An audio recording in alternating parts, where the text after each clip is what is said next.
And now I have the honor of inviting to the floor His Excellency Mr. Ararat Mirzoyan, Minister of Foreign Affairs of Armenia. Minister. Madam President of the General Conference, Madam Chair of the Executive Board, Madam Director General, Excellencies, distinguished colleagues, delegates. At the outset, I would like to congratulate Her Excellency Madam Simona Mirela Miculescu on her election as President of the 42nd session of the General Conference and wish every success in her responsible mission. I also want to express my sincere appreciation to His Excellency Mr. Irazabal Maurau for his excellent work during his tenure as President of the 41st session of the General Conference. Madam President, the persistent challenges that the world faces today, ranging from armed conflicts to the impacts of climate change, underscore the imperative to redouble our joint efforts in all the fields of competence of UNESCO.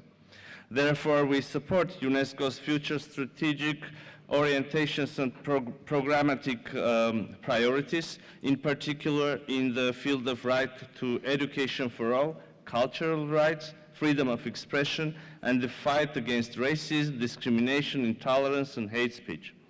As a member of the Executive Board, Armenia will further contribute to the successful implementation of programs in favor of the global priorities Africa and gender equality, as well as priority groups, youth, and small island developing states. As a co-chair of the group of Friends of Small Island Developing States, we will continue to support the implementation of operational strategy to address the systematic vulnerabilities of this group of states. Armenia stands firmly behind UNESCO's endeavors to protect cultural heritage, especially in the regions affected by conflicts and natural disasters, and condemns any attacks of cultural symbols due to the diverse origins or identities. In this regard, Armenia reiterates its commitment to further contribute to the restoration of Iraqi documentary heritage in the framework of UNESCO's flagship initiative, Revive the Spirit of Mosul. 2024 marks the 70th anniversary of the 1954 Hague Convention on, and this landmark occasion creates an important momentum for renewing the commitment of the international community for protection of cultural property during armed conflicts. Armenia stands ready to contribute to observation of this important anniversary. Madam President, amid our shared struggle to maintain the fragile peace in various corners of the world, while promoting the values of living together, it is with deep concern that I drew your attention to the dire situation in our region. The 10-month-long blockade of Nagorno-Karabakh by Azerbaijan, humanitarian crisis, absence of food, medicine, gas and electricity supplies, and as a culmination, the large-scale military offensive and indiscriminate targeting of the civilian population and infrastructure resulted in forcible displacement and ethnic cleansing of the entire indigenous Armenian population of Nagorno-Karabakh, leaving behind their homes, shrines, and the millennia-old cultural and religious heritage. Armenia is currently facing a massive influx of more than 100,000 refugees from Nagorno-Karabakh, among them 30,000 children who fled their ancestral homeland in just a few days under the fear of persecution and atrocity crimes. The government of Armenia, in cooperation with the international organizations and partner states, has undertaken a number of measures to address the life-saving, protection, and early recovery needs of the refugees.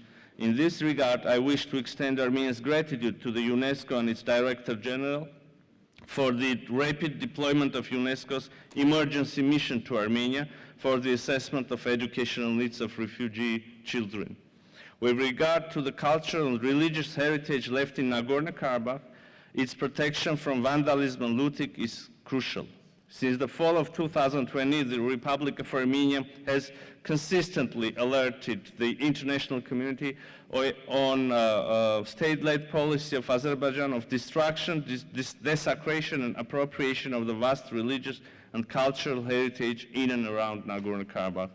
The legally binding order of the provisional measures issued by the International Court of Justice on 7 December 2021 compels Azerbaijan to take all necessary measures to prevent and punish acts of vandalism and desecration affecting Armenian cultural heritage, including but not limited to the churches and other places of worship, monuments, landmarks, cemeteries, and artifacts.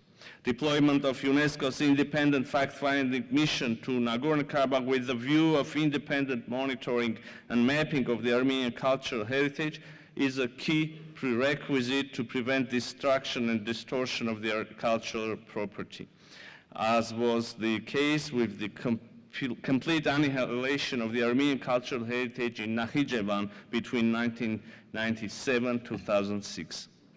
In conclusion, I would like to stress Armenia's unwavering support to the organization in its efforts to foster a culture of peace and tolerance anchored on upholding and promoting human rights. Thank you. Thank you, Mr. Minister.